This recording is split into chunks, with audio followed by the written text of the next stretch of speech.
Chris Vince, we just stepped out of the rain for the second, so thank you very much for giving some time. The new hospital announcement, you think it's good news. You said it's good news. The hospital said it's good news. My readers may need some convincing. Convince us this is good news. Well, look, first of all, this is huge news for Harlow. It is good news for the people of Harlow, for residents and, of course, patients and staff at Princess Alexandra Hospital currently. This is £1.5 billion worth of investment from the Labour government into Harlow.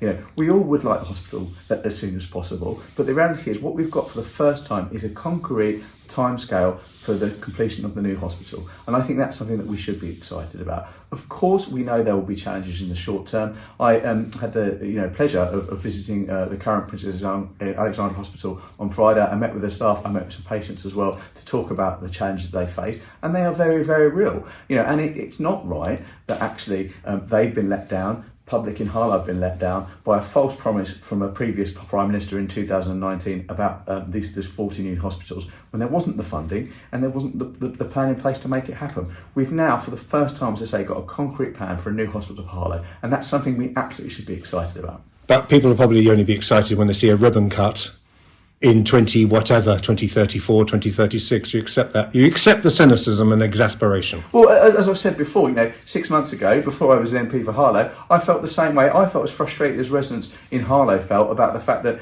the previous MP, who I've got a lot of respect for in terms of what he did as an MP, and I've learned a lot from him as well, actually, promised in 2019 that Harlow would get a new hospital. 5 years later, we're no further along with that. And so I absolutely understand why residents feel frustrated, but we've now got a concrete plan, a realistic timescale, and a commitment from the Labour government of £1.5 billion of investment in Harlow, and that is really important. Meanwhile, you went down there last week. Did you go down to the basement? I did. What did you see? Did you see what I saw? Well, absolutely, and I think that highlights the challenges that, many hospitals across the UK face. I think I've had a lot of conversations with MPs in all political parties, actually, about their local hospitals, the hospitals that serve their constituencies and the challenges they face. Absolutely, I went down and had a look at the basement of Princess Alexandra Hospital. I think someone described it looked a bit like a set out of Doctor Who. It really was, in need of a revamp, frankly. So that's why this hospital is so important.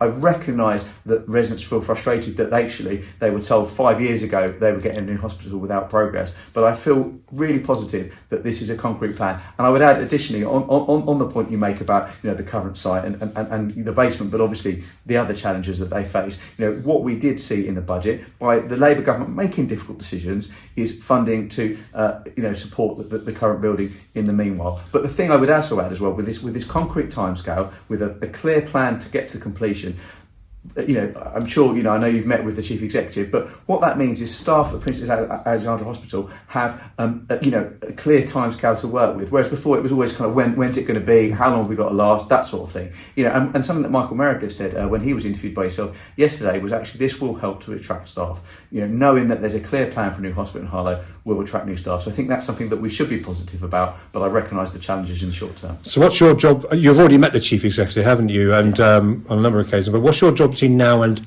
then? Are you going to continue to battle for the hospital and to make sure things holding feet to the fire, I think is this is a phrase you've used, a number of times. I think on this project I've absolutely done that. I mean, I joke, I chase Wes Streeting around the Houses of Parliament. I don't actually think it's a joke. I think that's actually quite true. Every time I see him, I talk to him about a hospital on a pretty much a weekly basis, and I've fought to make sure that Harlow isn't forgotten, Princess Alexandra isn't forgotten, and actually this investment, this £1.5 billion worth of investment for the Labour government is part of that. My job, moving forward, is absolutely to work with the hospital to continue to monitor the situation. I have regular meetings, not just with Tom, the CEO, but also with the staff, working in the wards, working on the ground, if you like, to understand the challenges they face, to go back to Parliament, go back to the Department of Health and Social Care to have conversations about what funding is available to actually support Princess Alexandra to be as effective as possible. Because I think this question now is probably a bit unfair on you, but when it comes to the electronic recording system, Alex Health, over a 6 week period, which I found out under FOIs, 17,000 appointments cancelled, rescheduled, and for people of Harlow. So in that way, the hospitals, like a lot of organisations in the town, they need to take the people with them, don't they? Do you think that's the important thing in Harlow? And your 6 months as well. A lot of people got to take the people with them in this town.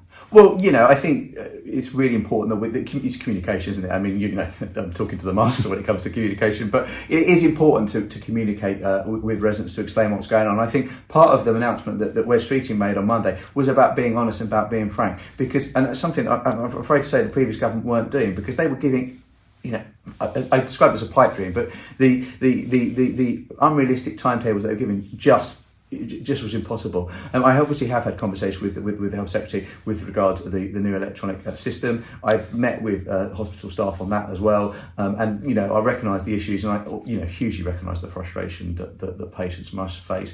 I know I've got a lot of friends who have had operations cancelled, not just this year but in previous years. I know how much anxiety that must cause to them and their families. So I will continue to work at the hospital, continue to have that dialogue with them, and it's not just with the hospital, but that's a good example, and obviously it's very important to me and very important to Harlow. It's hugely important that I make sure that I'm out there listening on the ground, if you like, in Harlow, listening to organisations, understand what challenges they face, and feed them back in. I have to say, and I'm not just saying this because he's on, he's because I'm trying to suck up to him, but I have to say the Secretary of State for Health and Social Care has been very good at engaging with MPs like myself to really understand the challenges that we face, and actually I have to say very much on his brief in terms of understanding, for example, the Alex Health was very aware of that system and the challenges that it causes. So you're very positive and looking forward for a bright, healthier future for Harlow? Well, absolutely. Well, as you know, it's about a healthier future for Harlow, but also about an ambitious future for Harlow, and also about supporting young people to have that.